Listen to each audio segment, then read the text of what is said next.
My grandmother's last message to me was an address written while shaking hands on a napkin. My uncle grabbed it out of my pocket at her graveside and laughed. He said she was confused. She did not know what she was doing. He was wrong. She knew exactly what she was doing. My name is Claire Sutton. I am 27 years old. I live in a rented studio apartment in Portland, Oregon, where the pipes knock at 3 a.m. and the neighbors argue through thin walls. I work 2 jobs, morning shifts at a bakery and evenings doing data entry from my couch. My family calls me the sensitive one. Sensitive is just what they call you when you are the only one who actually feels things. My grandmother, Dorothy Sutton, died on March 8, 2024, quietly, the way she had always lived. A stroke that took her to sleep at 81 years old. No dramatic last speech, no big goodbye, just here and then gone. I had visited her every single Sunday for 4 years, not because anyone asked me to, not because I felt guilty, because I genuinely loved her. And I think she genuinely loved me back. My uncle Daniel lived 12 minutes away and visited maybe 6 times a year. My Aunt Patricia sent birthday cards and called it love. At the funeral, people said, Dorothy was so giving. They were not wrong, but they only knew the version of her that smiled through pain. I knew the version that cried at her kitchen table when she thought no one was watching. I knew the version that had plans, careful, slow, secret plans. After the burial, the funeral director found me near the parking lot. He handed me a small, sealed envelope with my name written in my grandmother's careful handwriting. For Claire. Only Claire. I barely had time to feel the weight of it before my uncle appeared at my shoulder. He saw the envelope. His eyes locked onto it the way a dog watches a piece of meat. "What is that?" he asked. Before I could answer, he took it from my hand. Not asked, took. He tore it open right there in the parking lot, standing next to headstones of people who deserved better. He read whatever was inside for 10 seconds. His jaw tightened, he folded the paper and slid it into his jacket pocket. "She was confused at the end," he said. "This does not mean anything." And he walked to his car. My cousin Jamie gave me a look, half sorry, half helpless, and shrugged. My Aunt Patricia touched my arm and whispered, "He is grieving. Give him grace." I stood in that parking lot and did not cry. I had learned a long time ago that some grief does not come in the moment. It waits. It knows when you are alone. That night, I sat on my kitchen floor and stared at my phone. I kept thinking about the last time I visited my grandmother. She was tired and thin, her voice smaller than it used to be. But her eyes were clear. "I took care of it," she whispered. "You will be okay." I thought she meant emotionally. I did not understand what she actually meant until 3 days later. On day 3, my uncle called. His voice was smooth and polished, the way voices get when someone has been practicing. "Claire, sweetheart, your grandmother did not leave much, but we want everything divided fairly. Just trust the family." Trust the family. The family that took an envelope out of my hands at a graveside. Something in his voice made me search harder. I went through old emails, old texts, old voicemails from my grandmother, looking for something I could not name yet. I found a voicemail from 11 months ago. Her voice was shaky but deliberate. "Claire, if something ever happens, go to Ridgeline Savings Bank on Morrison Street. Ask for a woman named Helen Carr. Tell her, Purple Roses, 3rd shelf. She will know. I love you, sweetheart." I had listened to that voicemail when she sent it. I had smiled and thought she was just being sweet and a little quirky. Now I sat in my kitchen floor, holding my phone with shaking hands, realizing she had left me a key, and I almost missed it.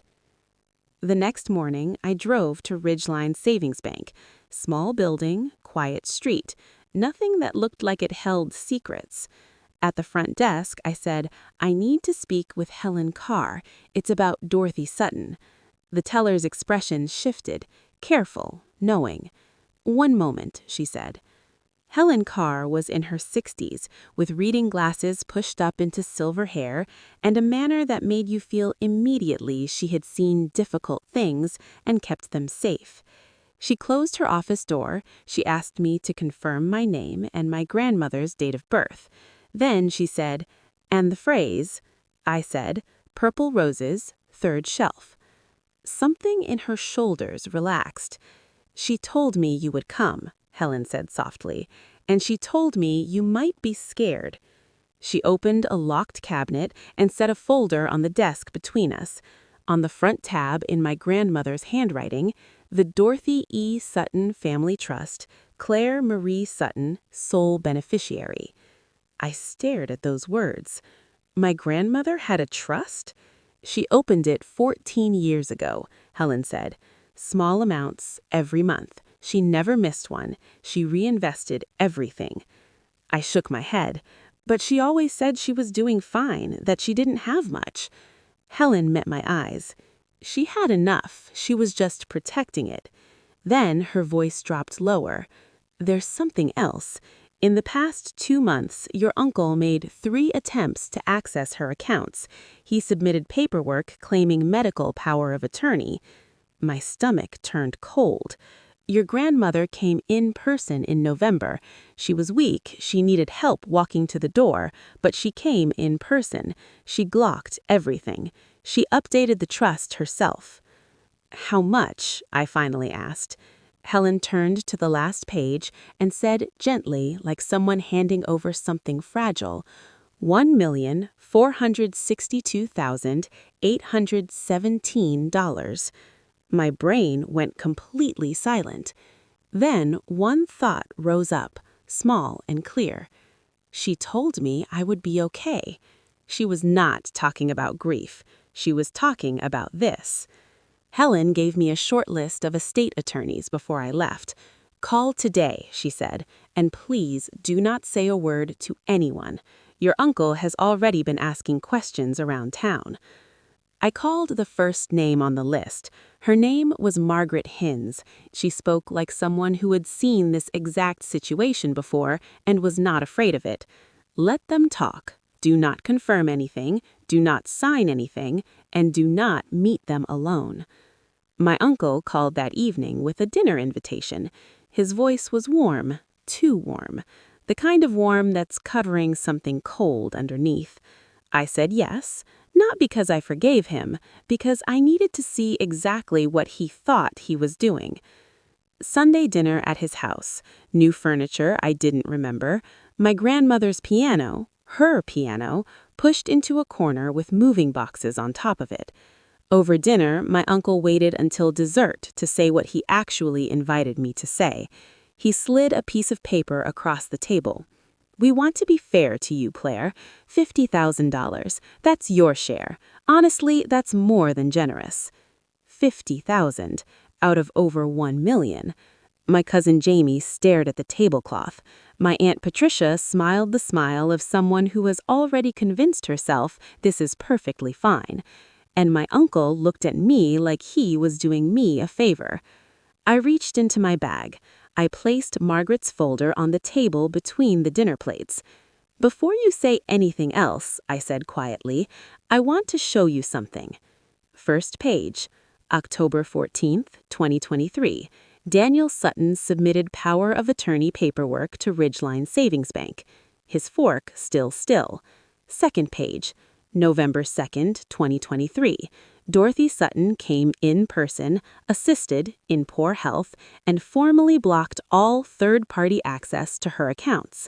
My aunt made a small sound. Third page, beneficiary designation. My name. Only my name. My uncle's voice tightened. She was confused. She did not understand what she was signing. I kept my voice calm. She walked into that bank on her own 2 feet 2 months before she died to make sure you could not reach what she had spent 14 years building. That is not confusion, that is clarity. He stood up. "I'm her son. I have rights." I nodded once, and she knew you would say exactly that. That's exactly why she went in person. I picked up my folder and stood. At the door, I turned around. My uncle was still standing at the table, face red, jaw tight, looking like a man who had run a long plan and just found out the other person had known about it from the very beginning. I said the one thing my grandmother would have wanted me to say. She did not leave you anything. She left you the truth about yourself. I drove home and cried for 40 minutes, not from anger, not from victory, from grief, because I had spent that entire dinner hoping he would just admit it, hoping the family I grew up watching would finally become the family I deserved. They did not.